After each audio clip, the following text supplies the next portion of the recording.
மணி 5 தான் ஆகுது.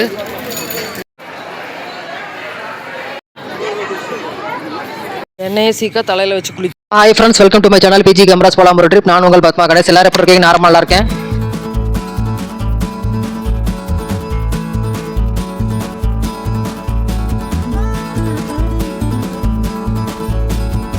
இன்னைக்கு நாம இந்த வீடியோல என்ன பார்க்க போறோம்னு பாத்தீங்கன்னா, உலக புகழ் பெற்ற சனீஸ்வரன் கோவிலான 7.5 சனி, அஷ்டம சனி உள்ளிட்ட அனைத்து சனி தோஷங்களையும் நீக்கும் தலமான திருநள்ளாறு அருள்மிகு தர்பாரண்ய சுவாமி கோவில் பத்தி தாங்க பார்க்க போறோம்.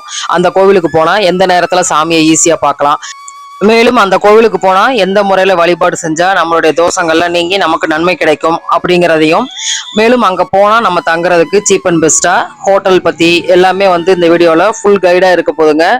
ஸோ வீடியோவை ஸ்கிப் பண்ணாம பாருங்க. சரி வாங்க நாம இப்ப வீடியோக்குள்ள போலாம். இந்த கோவில் பாத்தீங்கன்னா புதுச்சேரி மாநிலம் காரைக்கால் மாவட்டத்துல அமைஞ்சிருக்குங்க. இந்த கோவில் நம்ம போறதுக்கு ட்ரெயின், பஸ் எதுல வேணா போய்க்கலாம். எதுல போறதா இருந்தாலும் காரைக்கால் போயிட்டு அங்கிருந்து ஒரு 6 கிலோமீட்டர் தொலைவுல தான் இந்த திருநள்ளாறு இருக்குங்க.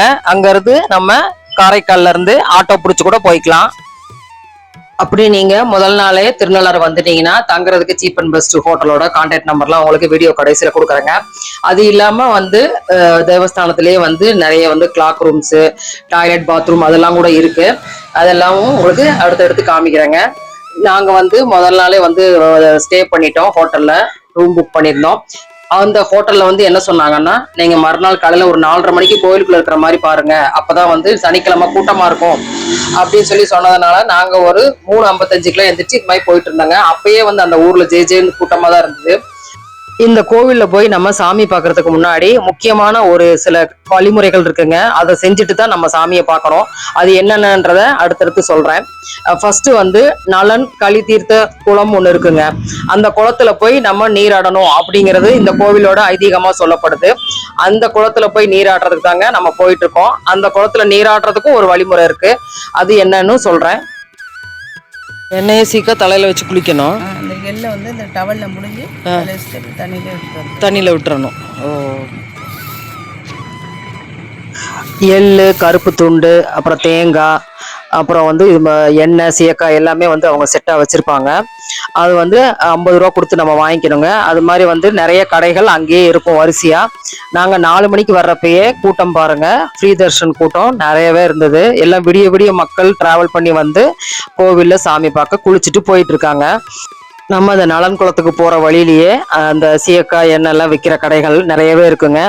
இப்படி ஒரு வழிமுறை ஏன் வந்துச்சு அப்படிங்கிறதையும் பார்க்கலாம், தெரிஞ்சுக்கலாம். நம்ம அங்க தெரியுது பாருங்க, அதான் நலன் குளத்துக்கு போற என்ட்ரன்ஸுங்க. அதுக்குள்ளதான் நம்ம குளத்துக்கு போனோம்.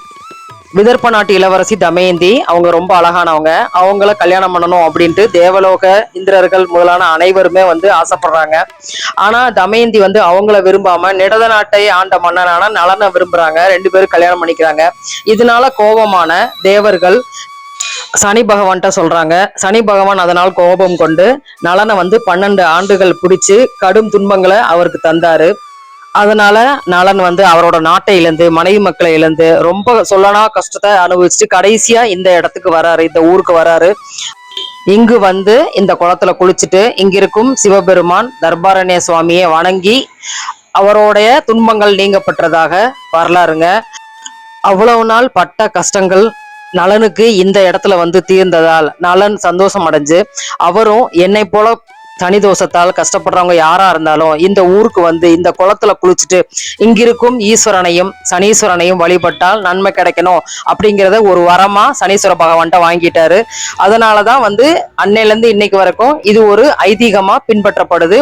அதுபோல் பல நடஞ்சவர்களும் பல பேர் இருக்காங்க. இது பரிகாரம் அப்படிலாம் இதை சொல்ல முடியாதுங்க. இது ஒரு ஐதீகமா பின்பற்றப்படுது. ஏன்னா இங்க சனீஸ்வர பகவான் இந்த கோவில்ல அனுகிரக மூர்த்தியா இருக்காருன்னு கோவில்லயே போர்டு வச்சிருக்காங்க. இப்ப நம்ம பேசிட்டு எங்க வந்திருக்கோம்னு பாத்தீங்கன்னா நலன் குளத்துக்கிட்ட வந்துட்டோங்க.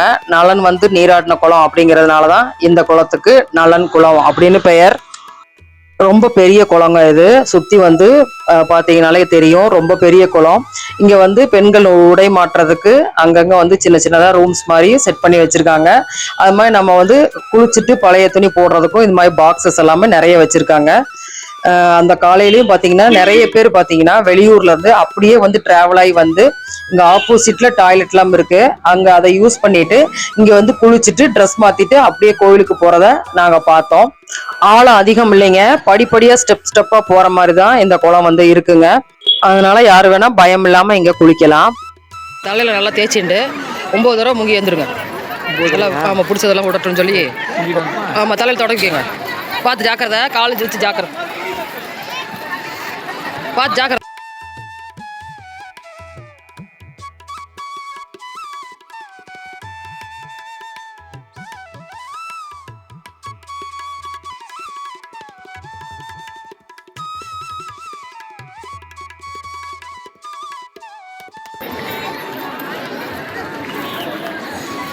சுத்தி கூட்டம், பெரிய குளம், எவ்வளோ கூட்டம். இந்த குளத்துக்கு ஆப்போசிட்லேயே பார்த்தீங்கன்னா டாய்லெட் எல்லாம் கூட இருக்காங்க, வேணுங்கிறவங்க யூஸ் பண்ணிக்கலாம். இதுதாங்க அது. நலன் தீர்த்த குளத்துல குளிச்சுட்டு அடுத்ததா நலன் களி தீர்த்த விநாயகரை போய் பார்த்து அங்க ஒரு வழிமுறை செய்யணுங்க. அது வந்து குளத்துக்கு பக்கத்துலேயே தான் அந்த விநாயகரும் இருக்காரு, அங்கதான் போயிட்டு இருக்கோம். நம்ம அந்த எண்ணெய் சீக்கா வாங்கினப்பயே ஒரு தேங்காய் கொடுத்தாங்க பார்த்தீங்களா, அந்த தேங்காய் சூடம் வந்து அங்கே பக்கத்து கடையில் கிடைக்கும். வாங்கிட்டு அதை வந்து இந்த இடத்துல நம்மளே அவங்க மாற்றி மாற்றி சுற்றி உடச்சிக்கலாங்க. அப்படி இல்லைன்னா ஐயர் இருப்பார், அப்படி இல்லைன்னா திருநங்கைகள் இருப்பாங்க, அவங்கக்கிட்ட கொடுத்து நம்ம தலையை சுற்றி செதறுகா அந்த செவுத்துல போட்டு உடைக்கணுங்க. இது மாதிரி அப்படி உடைச்சிட்டு பக்கத்துல நலன் களி தீர்த்த விநாயகர், ஒரு கால பைரவர் 2 பேர் இருப்பாங்க. அவங்கள பார்த்து வேண்டிக்கணும். நம்ம என்ன வேண்டுதலோ இங்கதான் வந்து வேண்டிக்கணும், இந்த இடத்துலதான் இந்த விநாயகர்கிட்ட தான் வேண்டிக்கணும் அப்படிங்கிறதும் ஒரு வழிமுறைங்க. காலையிலே பார்த்தீங்களா எவ்வளவு கூட்டம் விநாயகரை பார்க்கறதுக்கு. இதுதான் இந்த கோவிலோட நடைமுறையா இருக்குங்க. அதனாலதான் இவ்வளவு கூட்டாங்க. இந்த கியூல போய் பைரவரையும் விநாயகரையும் பார்த்துட்டு அடுத்து நம்ம கோவிலுக்கு போக திரும்பி ரிட்டர்ன் ஆகிட்டு இருக்கோம். போகிற வழியே நிறைய பூஜை சாமான் கடைகள், விளக்கு எல்லாமே கூட இருக்குங்க. ஆனால் வெளியில் வாங்குற விளக்கெல்லாம் உள்ளே அலோவ் பண்ணுறதில்ல அப்படின்னு சொல்கிறாங்க. நம்ம போகிறப்ப இருந்த கூட்டத்தை விட ஃப்ரீ தர்ஷன் கூட்டம் பயங்கரமாக இருந்தது. எப்படி இன்னைக்கு சாமியை பார்க்க போகிறோம் அப்படின்றது ரொம்ப கவலையாக இருந்தது. சரி வந்து நம்ம பரவாயில்ல, நம்ம வந்து ஸ்பெஷல் டிக்கெட்டு தான் வந்து வாங்கிக்கலாம் அப்படின்னு நினச்சோம். இந்த கோவிலில் வந்து பார்த்தீங்கன்னா ஃப்ரீ தர்ஷன், அப்புறம் 100 ரூபா, 300 ரூபா அப்படின்னு 3 வகையாக வந்து சாமி பார்க்குறதுக்கு வச்சுருக்காங்க என்ட்ரன்ஸு. சரின்ட்டு நாங்கள் 100 ரூபா 300 ரூபா வந்து முன்னாடி கோவிலுக்கு முன்புறத்தில் அந்த டிக்கெட் கிடைக்கும், அப்படி தான் வழி அப்படிங்கிறதுனால நாங்கள் வந்து கோவிலுக்கிட்ட போயிட்டுருக்கோம். 6-7 மணிக்கு நான் கூட்டம் வரும்னாங்க, 4 மணிலேருந்து கூட்டம் மட்டும் இருக்கு. அதுக்கு முன்னாடி இங்கிருந்து பார்த்தீங்கன்னா கோபுரம் தெரியும். அது வந்து என்னன்னா கோவிலோட சைடு வழிங்க, முன்புற வழி அந்த பக்கம் இருக்கு. நாங்கள் தங்கியிருந்த லாட்ஜ் பக்கத்துல. இது வந்து இந்த குளத்துல இருந்து போற வழி, சைடு வழிங்க. அது ஆலயம் செல்லும் வழி.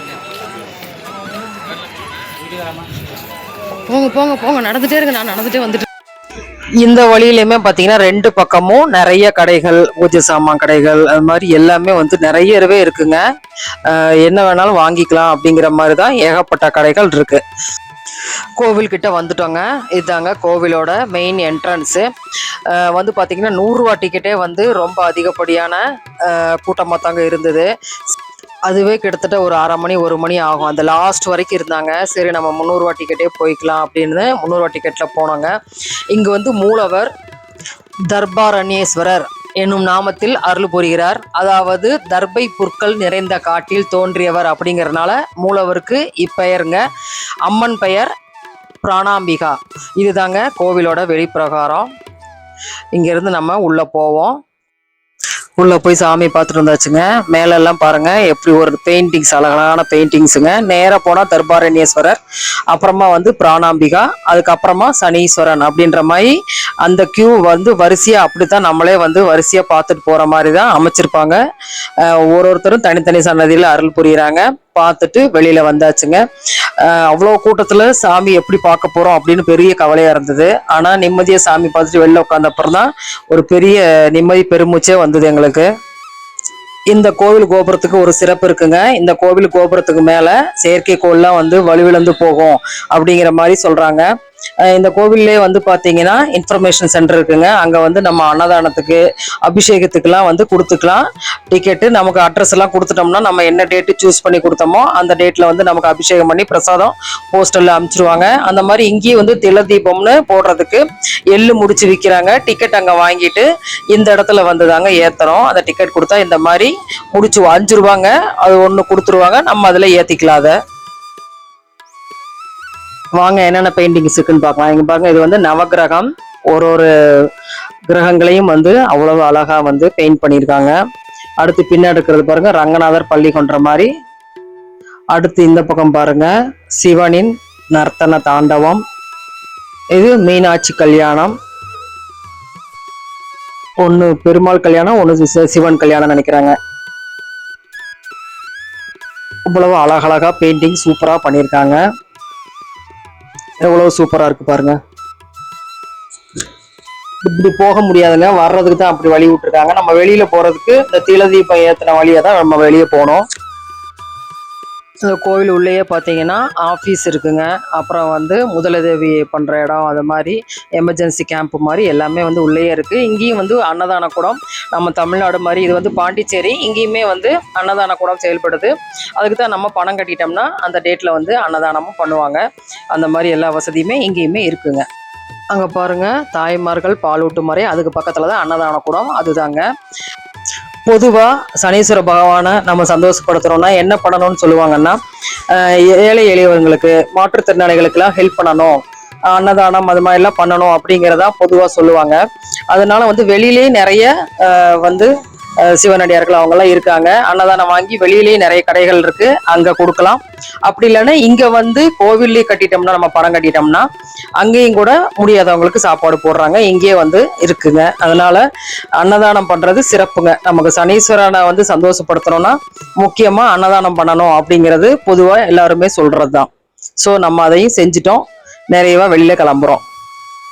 நான் சொன்னேன் இல்லைங்களா, அந்த தில தீபம் ஏத்துற வழியா தான் நம்ம கோவில்ல இருந்து வெளியில வருவோம். அந்த இடம் தாங்க இது. இந்த இடம் மட்டும் கொஞ்சம் எண்ணெய் எல்லாம் இருக்கிறதுனால கொஞ்சம் வழுக்கிற மாதிரி இருந்ததுங்க. பார்த்து நம்ம வெளியில வரணும். இந்த கோவில்ல எந்த டைம்ல போனா சீக்கிரம் சாமி பார்க்கலாம் அப்படிங்கறத சொல்றேன்னு சொல்லியிருந்தேன். நாங்க காலையில அவ்வளோ கூட்டத்துல வந்தோம் இல்லைங்க. ஒரு 10 மணிக்கு மேல பார்த்தா கோவில்லையும் கூட்டம் இல்லை, அந்த விநாயகர் கோவில்லையும் கூட்டம் இல்லை, எங்கேயுமே கூட்டம் இல்லை. ஸோ அதுதாங்க டெக்னிக்கு. ஆனால் 10 மணிக்கு மேலே ஏதாவது நடுவில் சாமி பார்க்கறதுக்கு எல்லாம் க்ளோஸ் பண்ணுவாங்களா அப்படின்னு தெரியல. அதை மட்டும் விசாரிச்சுக்கோங்க. கோவிலுக்கு ஆப்போசிட்லேயே பார்த்தீங்கன்னா பிரம்ம தீர்த்தம்னு ஒரு குளம் இருக்குங்க. கோவிலுக்கு தீர்த்தவாரி அது மாதிரிலாம் விசேஷங்கள் உற்சவங்களுக்குலாம் வந்து அந்த குளத்துல தான் தீர்த்தம் எடுப்பாங்க. ஸோ நம்ம இந்த குளத்துல வந்து தலையில குளிக்கெல்லாம் அலோவ் பண்ண மாட்டாங்க, தலையில மட்டும் தண்ணி தெளிச்சுட்டு போகணுங்க. இதாங்க அந்த பிரம்ம தீர்த்த குளம். இந்த குளத்திலேயே பார்த்தீங்கன்னா ஒரு சின்ன காக்கையோட உருவமும் ஒரு விநாயகர் சந்நிதியும் கூட இருந்ததுங்க. நம்ம பொதுவாக சனீஸ்வரனை பார்த்ததுக்கு அப்புறம் விநாயகரை பார்க்கணும் அப்படின்றத எந்த கோவில் போனாலும் சொல்ற ஒரு வழிமுறை. இங்கே வெளியில வந்து பூக்கடைகள் இருக்குங்க, 2 பக்கமும் தேரும் இருந்தது. இந்த பிரம்ம தீர்த்த குளத்துக்கு பக்கத்திலேயே நாங்க தங்கியிருந்த ரூம் இருந்தது, மின்னல் ரெசிடென்சி. அதோட ஃபோன் நம்பரும் உங்களுக்கு கொடுக்குறேன், உங்களுக்கு வேணுன்றப்ப யூஸ் பண்ணிக்கோங்க. இந்த வீடியோ உங்களுக்கு பிடிச்சிருக்கும் நம்புறேங்க. மற்றும் இதே மாதிரி இன்னொரு இன்ட்ரெஸ்டிங்கான வீடியோவோட உங்களை மீட் பண்றேன். தேங்க்ஸ் ஃபார் வாட்சிங்.